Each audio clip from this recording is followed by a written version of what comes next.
चलिए बढ़ते हैं आगे। पाली में भीषण सड़क हादसे की खबर है। इस हादसे में एक महिला की मौत हुई है। माफ कीजिएगा, इस हादसे में एक महिला समेत 4 लोगों की मौत हुई है और 6 से ज्यादा लोग हैं जो घायल हुए हैं। बताया जा रहा है कि टाटा 407 बेकाबू होकर पलट गई। गुड़ा एंदला इलाके में यह हादसा हुआ और ज्यादा जानकारी के लिए बात करेंगे सहयोगी श्याम से। श्याम, क्या जानकारी है? जी स्वप्निल, ये एक टाटा 407 थी जो गुजरात से पाली की तरफ आ रही थी, जिसमें कुछ मजदूर लोग थे जो इस टाटा में सवार होकर आ रहे थे कि गुड़ा एंदला के निकट राष्ट्रीय राजमार्ग पर कुछ सड़क कार्य के निर्माण के चलते वन वे किया गया हुआ था, जिसके चलते अचानक वो ड्राइवर का असंतुलित हो गया और टाटा 407 पलट गई और पलटकर एक खाई में जा गिरी, जिसमें टाटा 407 में पीछे बैठे 10 से 12 लोग थे, जिसमें 4 लोगों की मौत हो गई, जिनमें एक महिला की मौके पर ही मौत हो गई, जबकि 2 बच्चियां समेत एक की बांगड़ अस्पताल में इलाज के दौरान मौत हो गई। वहीं आधा दर्जन से अधिक लोग हैं जिनका अभी भी बांगड़ अस्पताल में इलाज चल रहा है। घटना के बाद गुड़ा एंदला थाना प्रभारी चंद्रवीर सिंह मौके पर पहुंचे और घायलों को बांगड़ अस्पताल में भर्ती कराया। वहीं राष्ट्रीय राजमार्ग को भी पुनः सुचारू करवाया। जी मैं जानना चाह रहा हूँ, इस टाटा 407 में कुल कितने लोग सवार थे? और दूसरा, क्या ये ऐसे किसी इलाके से नहीं निकल रही थी जहां पर धारा 144 लगी हुई हो? जी बिल्कुल, टाटा 407 में आधा दर्जन से अधिक लोग सवार थे और पाली और सिरोही क्षेत्र में धारा 144 लगी हुई है। उसके बावजूद 3 थाने क्रॉस करके आए। पाली जिले की सुमेरपुर और सांडेराव थाना भी क्रॉस करके ही ये गाड़ी निकली थी। और सबसे बड़ी बात है कि टाटा 407 में ज्यादा लोग अलाउ भी नहीं है, ये गुड्स सवारी के वाहन माना जाता है, लेकिन इसके बावजूद उसमें सवारियां बैठाना एक चिंता का विषय है और पुलिस की भी इस तरफ कोई कार्रवाई नहीं होना भी चिंता का विषय है। जी ठीक है, शुक्रिया तमाम जानकारी के लिए।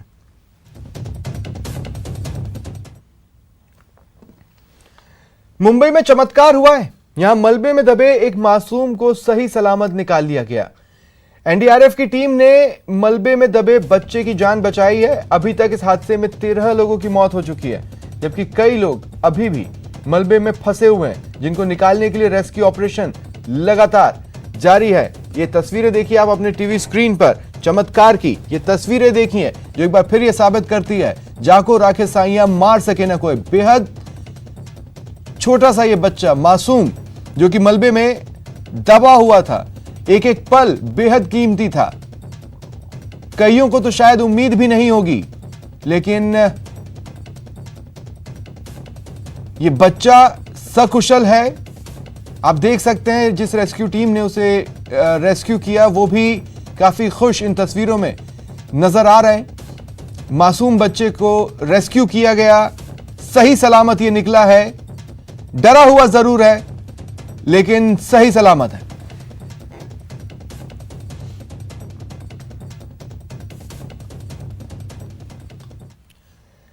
जयपुर में रेसिडेंट्स ने 2 घंटे का कार्य बहिष्कार किया। रेसिडेंट डॉक्टर्स ने अपनी मांगों को लेकर कार्य बहिष्कार किया। चिकित्सा मंत्री डॉक्टर रघु शर्मा, चिकित्सा शिक्षा सचिव वैभव गालरिया से वार्ता हुई। रेसिडेंट्स इससे पहले 2 दिन काली पट्टी बांधकर कार्य कर चुके हैं। मांगे पूरी नहीं होने पर आज रेसिडेंट डॉक्टर्स ने सुबह 8 बजे से 10 बजे तक 2 घंटे का कार्य बहिष्कार किया। रेसिडेंट डॉक्टर्स मांगे पूरी नहीं होने पर आज रात 8:30 बजे गेट मीटिंग आयोजित कर आगे की रणनीति तय करेंगे। रेसिडेंट डॉक्टर्स से बात की संवाददाता सचिन कुमार ने।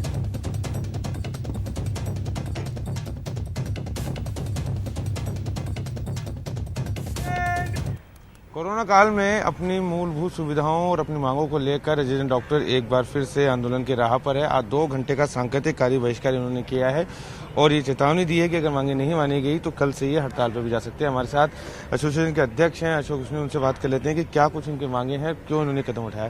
सर, इस समय जब सबसे ज्यादा जरूरत आप लोगों की है, आप लोग कार्य बहिष्कार पर हैं। सबसे ज़्यादा ज़रूरत हमारी है इस वक्त, और हमें भी सरकार की ज़रूरत है इस वक्त सबसे ज़्यादा, क्योंकि हमारे रेजिडेंट्स लोग बहुत सारे पॉजिटिव आ रहे हैं और उनके लिए बहुत सारी बुनियादी व्यवस्थाएं चाहिए हमें।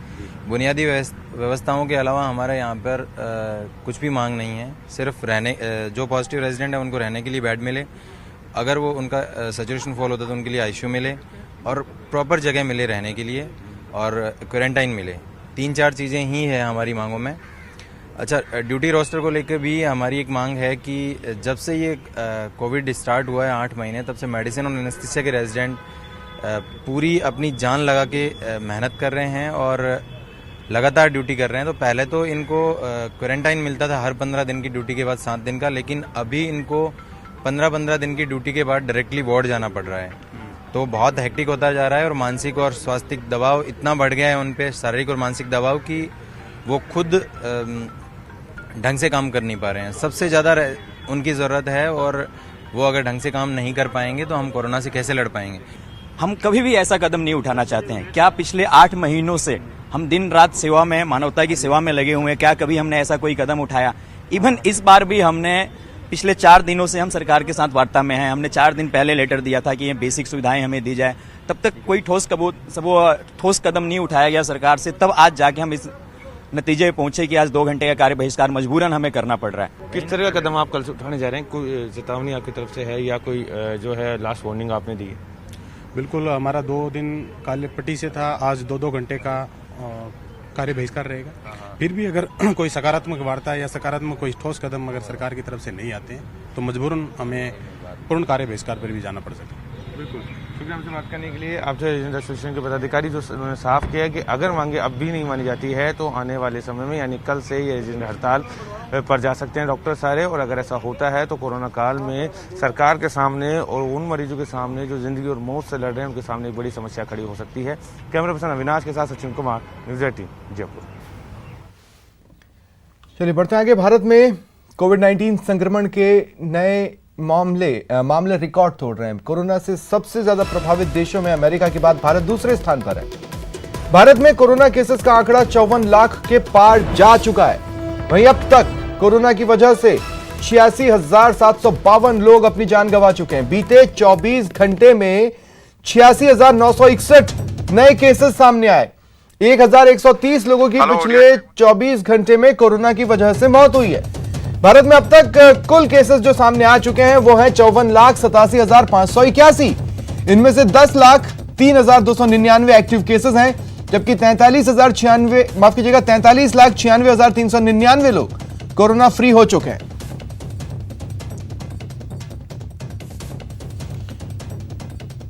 और बात करें मरुधरा की, तो मरुधरा में किस तरह की स्थिति है ये भी जान लीजिए। कोरोना केसेस रफ्तार से बढ़ रहे हैं। 1,14,000 को कोरोना केसेस मरुधरा में पार कर चुके हैं। याद रखें, पहला केस जो सामने आया था उसके बाद अब तक कुल जितने केसेस सामने आए हैं ये उसका आंकड़ा है।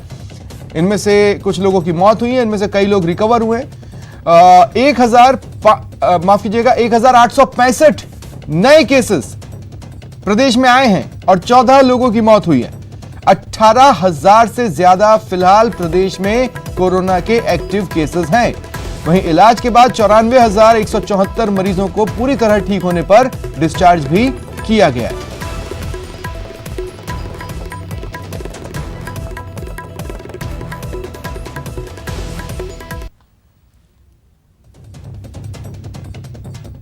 और उदयपुर से सहयोगी कपिल श्रीमाली और जयपुर से सहयोगी लवली वधवा मेरे साथ इस वक्त जुड़ रहे हैं। लवली, सबसे पहले मैं आपके पास आ रहा हूं। एकदम शुरुआती दिनों को अगर आप याद करें मार्च के, तब किसने सोचा था कि ये डरावना कारवां यहां तक, इन आंकड़ों तक पहुंचा देगा?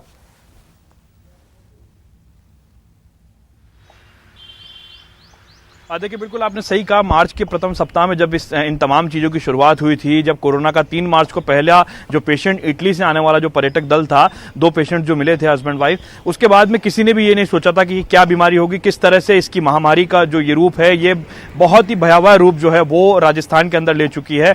अकेले राजधानी जयपुर की बात करें तो 40 किलोमीटर का जो इलाका है जयपुर शहर का, उसमें करीब 50% यानी 40 किलोमीटर के इलाके के अंदर जो लोग रहते हैं उनमें 50% जो लोग हैं वो इस वक्त कोरोना की चपेट में। और ये तमाम वो इलाके हैं जिन्हें वीवीआईपी इलाका कहा जाता है, जिन्हें शैक्षणिक वर्ग से आने वाला इलाका कहा जाता है।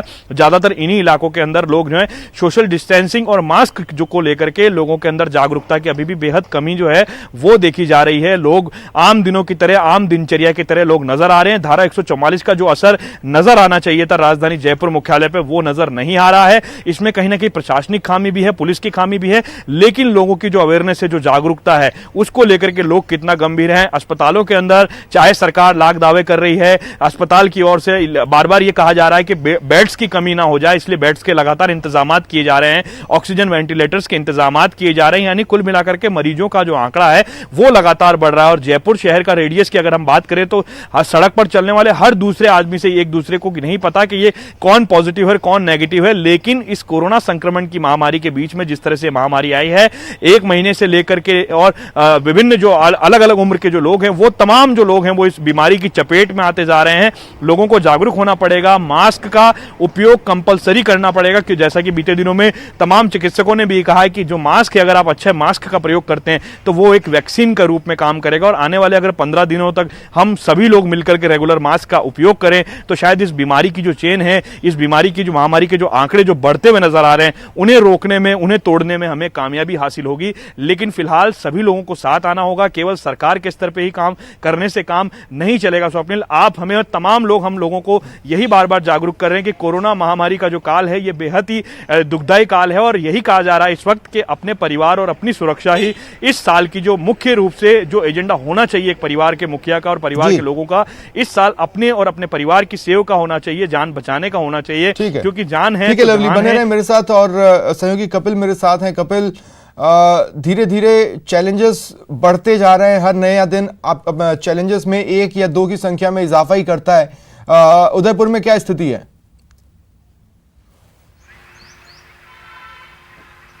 देखिए, उदयपुर की बात करें तो मार्च से अब तक का सबसे बड़ा आंकड़ा पिछले 24 घंटे में उदयपुर में सामने आया है। 140 पॉजिटिव मरीज एक ही दिन में सामने आए, उसमें से शहरी इलाके के 95 मरीज हैं, तो वहीं ग्रामीण इलाके के 45 मरीज हैं।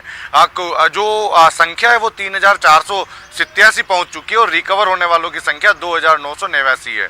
459 केस उदयपुर में एक्टिव बने हुए हैं, उसमें से 180 या पॉजिटिव केसेस को होम आइसोलेशन में रखा हुआ है। हॉस्पिटल में उदयपुर में भी लगातार बेड की कमी होने लगी है, तो ऐसे में चिकित्सा विभाग ने हिरणमगरी के सैटेलाइट हॉस्पिटल को कोविड केयर सेंटर बनाने का निर्णय ले लिया, और आज से उस पर कार्य शुरू हो चुका है। अब पॉजिटिव केसेस को सैटेलाइट हॉस्पिटल में भी भर्ती किया जाएगा, लेकिन वहां पर ओपीडी पूरी तरह से बंद कर दी गई है। ऐसे में आज सुबह से कांग्रेस और बीजेपी के जो क्षेत्रीय पार्षद हैं, उन्होंने सैटेलाइट हॉस्पिटल जाकर चिकित्सा विभाग के सामने विरोध दर्ज कराया, क्योंकि उपनगरीय क्षेत्र का वो सबसे बड़ा हॉस्पिटल है। कोविड का असर न्यायालय में भी देखने को मिल रहा है, यहाँ पर भी अब रोटेशन के आधार पर न्यायालय खुलने शुरू हो गए हैं, और साथ ही जो जरूरी केसेस नहीं है, जो जरूरी सुनवाई नहीं है, उन्हें टालने की कोशिश की जा रही है। तो उदयपुर में भी स्थिति भयावह है, और लगातार जो पॉजिटिव मरीजों की संख्या है वो बहुत तेजी से बढ़ रही है। जी स्वप्निल। ठीक है, शुक्रिया आप दोनों का मेरे साथ जुड़ने के लिए और तमाम बातचीत के लिए।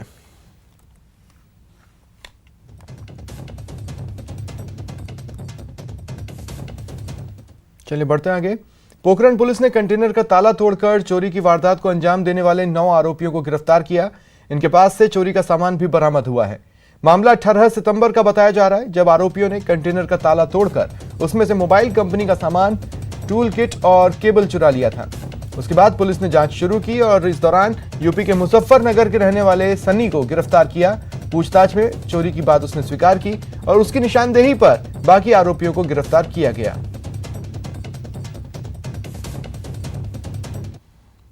बनाकर त्वरित कार्रवाई करते हुए चोरी गया समस्त माल और उसके साथ में 9 मुलजिम व चोरी का सामान ले जाने में प्रयुक्त 2 वाहन सीज किए हैं, जिनसे विस्तृत अनुसंधान किया जा रहा है। कोटा के बजरंग नगर स्टील ब्रिज के पास देर रात तेज रफ्तार कार अनियंत्रित होकर दीवार से टकरा गई। हादसे में कार का अगला हिस्सा पूरी तरह क्षतिग्रस्त हो गया। वहीं कार सवार युवती घायल हुई। स्थानीय लोगों की सूचना के बाद मौके पर पहुंची पुलिस ने घायल युवती को तुरंत अस्पताल पहुंचाया। उसका इलाज चल रहा है।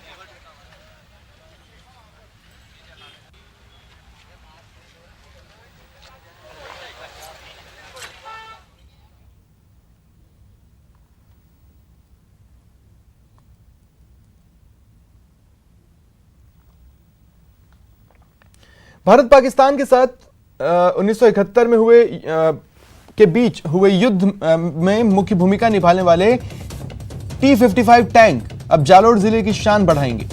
T-55 टैंक जालोर पहुंच गया है। उनमें से एक टैंक रेलवे स्टेशन के पास ट्रेलर पर ही रखा हुआ है। वहीं दूसरे टैंक को भीनमाल भेज दिया गया। ये टैंक मैसूर से आया है। बता दें कि कलेक्टर हिमांशु गुप्ता के प्रयासों से सेना ने जिले को 2 T-55 टैंक दिए हैं, जो जालौर मुख्यालय के पुलिस लाइन ग्राउंड और भीनमाल के महावीर सर्कल की शोभा बढ़ाएंगे। इसके साथ ही जिले के बच्चों को यह ऐतिहासिक टैंक देखने का मौका मिलेगा और जिलेवासी भारतीय सेना के गौरवपूर्ण इतिहास को समझ सकेंगे।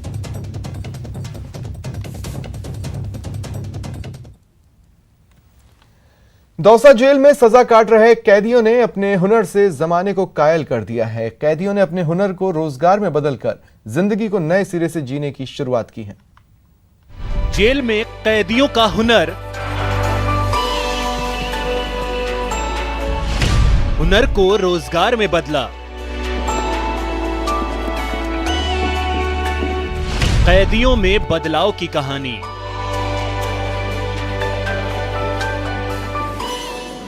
लूम पर गलीचे की बुनाई कर रहे बुनकरों की यह तस्वीर किसी हैंडलूम फैक्ट्री की नहीं है, बल्कि ये जेल में सजा काट रहे कैदी की है, जो दौसा सेंट्रल जेल में हुनर से अपनी जिंदगी बदलने की कोशिश कर रहे हैं।